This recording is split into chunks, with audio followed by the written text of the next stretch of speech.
ଦେଖନ୍ତୁ ଆଇନର ଊର୍ଦ୍ଧ୍ୱରେ କେହି ନୁହେଁ, ଆଇନ ତା ରାସ୍ତାରେ ଯିବ।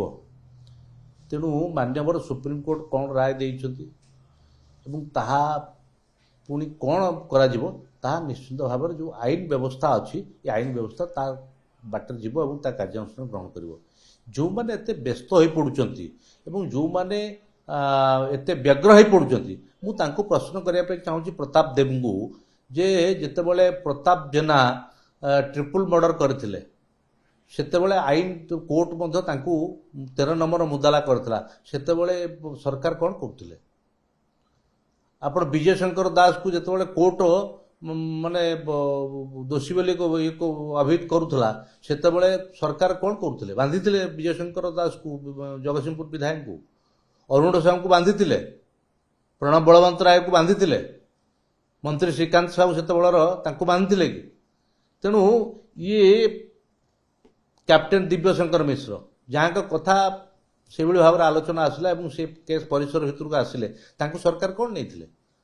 ତେଣୁ ଆଜି ଏ କଥା ବାହୁଲ୍ୟରେ ଏବଂ ମାନେ କେବଳ ବିରୋଧ କରିବା ପାଇଁ ଏବଂ ନିଜ ଅଇନାରେ ନିଜେ ମୁହଁ ଦେଖୁଛନ୍ତି ଏବଂ ନିଜ ଷ୍ଟୋରିକି ସେ କହୁଛନ୍ତି। ଔଷଧ ବିକଳରେ ତାଟିଆ କାମୁଡ଼ୁଛନ୍ତି। ଆଇନ ତା ବାଟରେ ଯିବ, କିନ୍ତୁ ଅତୀତରେ ବିଜୁ ଜନତା ଦଳ ସରକାର, ପ୍ରତାପ ବାବୁଙ୍କ ସରକାର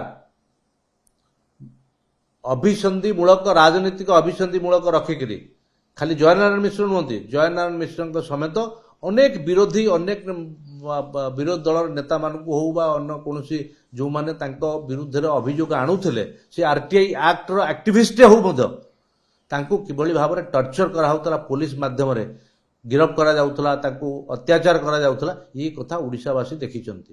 ତ ଆଜି ସେ ଭାବୁଛନ୍ତି ଇଏ ଲୋକଙ୍କ ସରକାର ଏବଂ ସରକାରଙ୍କ ଉପରେ ଭରସା ରଖନ୍ତୁ ଏବଂ ସରକାର ନିଶ୍ଚିତ ଭାବରେ ଆଇନ ତା ବାଟରେ ଯିବ। ସିଏ କେବଳ କହୁଥିଲେ, କିନ୍ତୁ ମାନ୍ୟବର ମୁଖ୍ୟମନ୍ତ୍ରୀ ମୋହନ ମାଝୀଙ୍କ ସରକାର ଆଇନକୁ ଠିକ୍ ଢଙ୍ଗରେ କାର୍ଯ୍ୟକାରୀ କରିବ। ଦେଖନ୍ତୁ ଇଏ ଯେଉଁ ଧମକ, ଯେ ତା ଅର୍ଥ ପ୍ରତାପ ବାବୁ କହିଛନ୍ତି ପରୋକ୍ଷରେ ଯେ ଆଇନ ଶୃଙ୍ଖଳା ପରିସ୍ଥିତି ସେମାନେ ସୃଷ୍ଟି କରିବେ।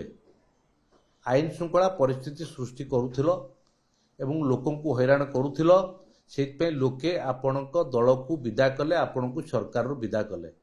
ଏବେ ପୁଣି ଯଦି ସେ କଥା କରିବ ତାହା ମଧ୍ୟ ଲୋକ କେବେ କ୍ଷମା ଦେବେ ନାହିଁ ଆପଣମାନଙ୍କୁ। ବିରୋଧୀ ଦଳ ହେଲେ ବି ମଧ୍ୟ ଆପଣ ଯଦି ପ୍ରକୃତରେ ଯଦି ଇଏ ଯେଉଁ ଧମକ ଦେଇଛନ୍ତି ତାକୁ ମଧ୍ୟ ଯଦି ପ୍ରକୃତରେ ଆଇନ ଶୃଙ୍ଖଳା ପରିସ୍ଥିତି ସୃଷ୍ଟି କରନ୍ତି ବା ସେଥିର ନେତୃତ୍ୱ ନିଅନ୍ତି, ତାହେଲେ ମଧ୍ୟ ଲୋକେ ଆପଣଙ୍କୁ କ୍ଷମା ଦେବେନି। ସରକାର ତ କାର୍ଯ୍ୟାନୁଷ୍ଠାନ ନେବ ଯାହା ନେବ, କିନ୍ତୁ ଲୋକେ ବି ଆପଣଙ୍କୁ କ୍ଷମା ଦେବେ ନାହିଁ। ଇଏ କାହାକୁ କହିଛନ୍ତି? ଇଏ କାହାକୁ କହିଛନ୍ତି? ଯେଉଁ ପ୍ରତାପ ଦେବ ଆଜି ଅଭିଯୋଗ କରିଛନ୍ତି, ମୁଁ ମନେ ପକାଇ ଦେଉଛି ପ୍ରତାପ ଦେବଙ୍କୁ, ନିଜ ରାଜବାଟୀ ନିର୍ମାଣ କରିବା ପାଇଁ ବ୍ରାହ୍ମଣୀ ନଦୀ, ତାଙ୍କ ଘର ପାଖରେ ଯେଉଁ ନଦୀ, ମେସିନ୍ ଲଗେଇକିରି ପାଇପ୍ ଲଗେଇକିରି ରାଜବାଟୀକୁ ନେଉଥିଲେ। କେଉଁ ଆଇନ ଥିଲା? କେଉଁ ନିୟମ ଥିଲା? କେଉଁ ଅର୍ଥ ସରକାରକୁ ପୈଠ କରିଥିଲେ? କେଉଁ ତହସିଲଦାର ତାଙ୍କୁ ଦେଇଥିଲା ପରମିଶନ? ଏ କଥା କ'ଣ ମିଥ୍ୟା?